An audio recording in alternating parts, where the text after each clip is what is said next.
Voyons ensemble l'exercice 67, page 217.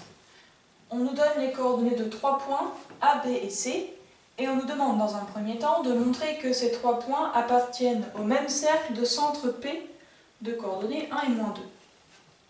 Alors pour montrer que 3 points appartiennent à un même cercle, il suffit de démontrer qu'ils sont éloignés de la même distance du centre. Donc pour ça, on a besoin de connaître la distance AP, BP et CP. Donc dans un premier temps, je vais aller trouver les coordonnées des vecteurs AP, BP et CP. AP, alors je fais les coordonnées de P moins les coordonnées de A. Je trouve donc pour le vecteur AP les coordonnées 1, -2, -1 et -2, -1, -3. Ensuite, les coordonnées de BP. Je fais les coordonnées de P, 1 et -2, moins les coordonnées de B, 2 et -5. Ce qui me donne pour le vecteur BP, les coordonnées 1, -2, ça fait -1. Et -2, -5, ça revient à faire -2 plus 5. Et -2 plus 5, j'arrive à 3. Ensuite, les coordonnées de CP. Je fais donc les coordonnées de P moins celles de C, -2 et -3.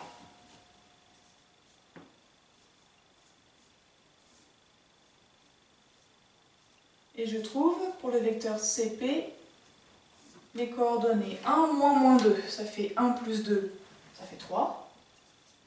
-2, -3, ça fait -2 plus 3, -2 plus 3, j'arrive à 1. Donc là, j'ai les coordonnées de mes 3 vecteurs. Ma deuxième étape, c'est de trouver la norme de chacun de ces vecteurs. Pourquoi? Parce que la norme de AP, ça me donne la distance entre A et P. Pour la calculer, je prends la racine carrée de ça au carré plus ça au carré.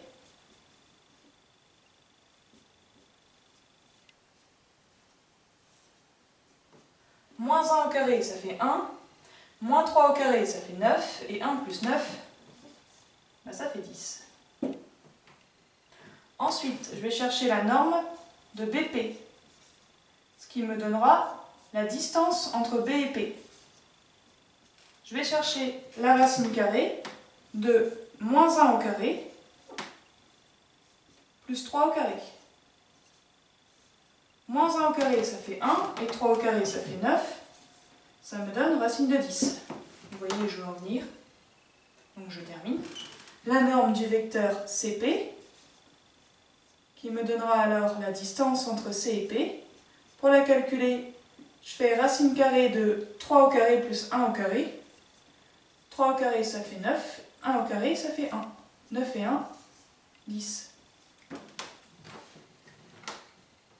Ok. Donc ici, ma conclusion.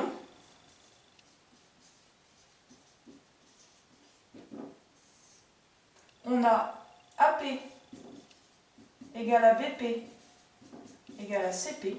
Mes 3 points sont distants de P de racine de 10, dans les 3 cas. On en déduit que AB et C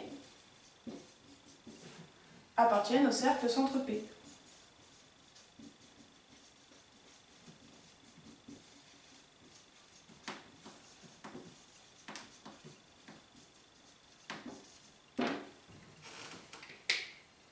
Ça, c'était pour la première question. La seconde, maintenant. Qu'est-ce qu'on nous dit? Soit M le point de coordonnées 0 et -4. Je vais le noter tout de suite. Ok. Calculer les longueurs MB et MC, puis en déduire que la droite PN est perpendiculaire à la droite BC. Alors, on va suivre les étapes. Il nous faut la longueur MB et MC. Alors, MB,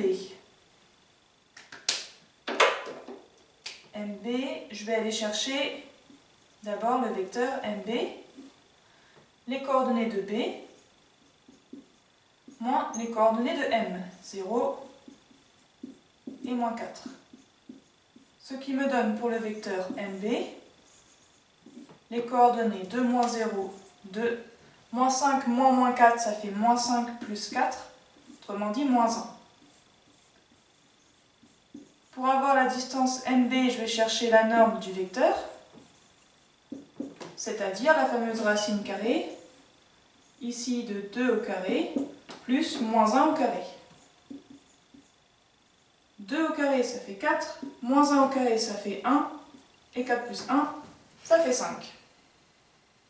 Ensuite, et comme je sens que je vais encore manquer de place, je vais continuer déjà ici, il me faut aussi, que je ne dise pas de bêtises, MC. Donc, je vais chercher les coordonnées du vecteur MC, je prends celle de C, moins celle de M, 0 et moins 4. Donc, le vecteur MC a pour coordonnées moins 2, moins 0, moins 2, moins 3, moins 4, ça fait moins 3 plus 4, ça fait moins 3 plus 4, ça fait 1. Donc, la distance de M à C revient à calculer la norme du vecteur MC. J'applique ma formule, racine carrée de moins 2 au carré plus 1 au carré. Moins 2 au carré, ça fait 4, plus 1 au carré, ça fait racine de 5. Ok. Alors, j'ai calculé les fameuses distances qu'on m'a demandées. Après, on me demande d'en déduire que les droites, que je ne dise pas de bêtises, PM et BC sont perpendiculaires. Alors, première étape, je vous montre quand même. Quand j'ai calculé MB, j'ai trouvé racine de 5. Quand j'ai calculé MC, j'ai trouvé racine de 5. Ici, quand vous avez MB égale à MC, en termes de propriétés géométriques, qu'est-ce qu'on peut en déduire? La distance entre M et B égale la distance entre M et C. N'allez pas me dire que M est au milieu du segment BC. Vous auriez faux. Vous ne savez pas si M il est sur BC ou pas. Un exemple, après j'efface. Si on a le point B ici et le point C ici, je peux mettre le point M par exemple ici. Et vous aurez très bien la distance MB et MC qui sont égales. Maintenant, comment est situé géométriquement mon point M par rapport à BC? Parce que ça va quand même se passer par rapport à ce segment. Eh bien, ici, je vais repérer le milieu. Et quand je trace cette droite, ici, j'aurai un angle droit. Et là, ma distance entre MB et MC sont égales. J'ai un triangle isocèle ici. Ce point M se trouve sur la médiatrice du segment BC. La médiatrice, pour rappel, c'est la droite qui vient couper un segment en son milieu et de manière perpendiculaire. Ok? Donc ici, ma droite elle passe, hop, je mets mon petit symbole, au milieu de BC, perpendiculairement, M se trouve sur cette droite s'il est à égale distance des points B et C.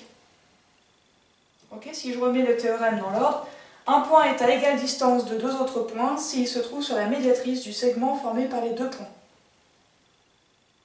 Théorème vu au collège. Ça veut dire qu'ici, de cette égalité-là, j'en déduis que M, il appartient à la médiatrice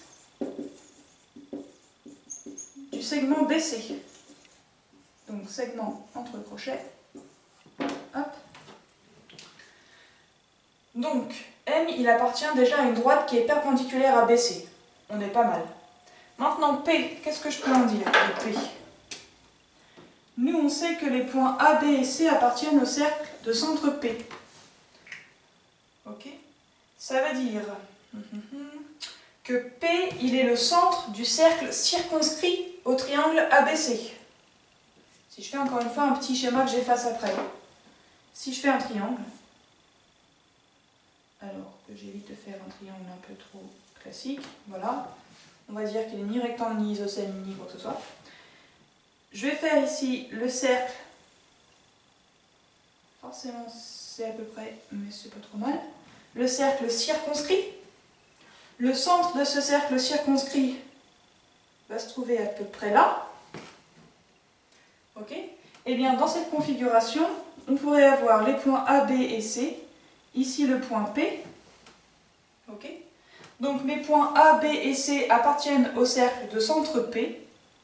Ça veut dire que mon cercle ici, c'est le cercle circonscrit au triangle ABC. Et dans ce cas-là, P se trouve forcément sur la médiatrice de chacune des droites. Enfin, de chacun des segments, pardon. P est sur la médiatrice de AB. P est sur la médiatrice de AC. Et P est sur la médiatrice de BC. Ok? Donc mes trois droites ici, ce sont mes trois médiatrices. Ici, elles passent par le milieu de AB avec un angle droit. Ici, elles passent par le milieu de AC avec un angle droit. Ici, elles passent par le milieu de BC avec un angle droit. Je répète mon théorème à l'endroit.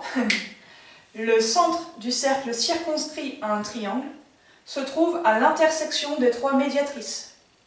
Ça, c'est dans. Vous pouvez retrouver ça en tapant droite remarquable d'un triangle sur Google, par exemple. Mais on l'a déjà revu ensemble. Pareil, c'est un théorème vu au collège. Puisqu'ici A, B et C appartiennent au cercle de centre P, ça veut dire que ici, hop, P est le centre du cercle circonscrit à ABC. P, à l'endroit c'est mieux. P est le centre du cercle circonscrit.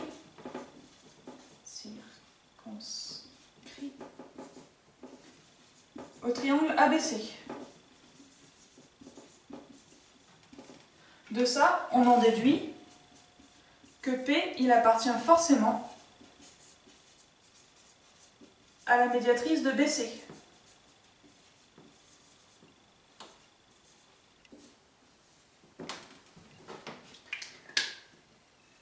M, il est sur une droite qui est perpendiculaire à BC et qui passe par le milieu. P appartient à la même droite. Ok. Pour tracer la médiatrice de BC, j'ai juste à relier les points P et M. Autrement dit, la droite MP est perpendiculaire à BC. J'ai terminé ici. Alors j'ai écrit juste ma conclusion. On a vu que M, il appartient à la médiatrice de BC. P, il appartient à la médiatrice de BC. Ici, ma conclusion.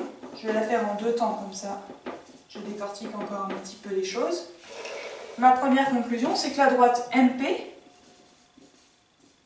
c'est la médiatrice de BC. Puisque ces deux points appartiennent à la médiatrice, pour la tracer, j'ai juste à relier M et P. Et par définition, une médiatrice est forcément perpendiculaire au segment. On en déduit que la droite MP est perpendiculaire, le symbole c'est celui-là, à la droite BC. Donc là, je mets entre parenthèses. Voilà. Alors, vous voyez bien que moi, je manque un petit peu de place. Autrement dit, j'ai pas de brouillon. Vous n'hésitez pas à faire des croquis. Mais je répète encore une fois, des croquis. N'allez pas me faire un repère orthonormé, ne me placer les points. Pouf, c'est beaucoup trop long. On n'en a pas besoin ici. Vous perdriez trop de temps. Okay, vous faites des schémas qui représentent les propriétés géométriques. Okay, j'ai un cercle, j'ai 3 points sur le cercle, je connais comment s'appelle le centre, et j'en déduis des propriétés. Bon, je vous laisse avec ça, et puis vous revenez avec vos questions.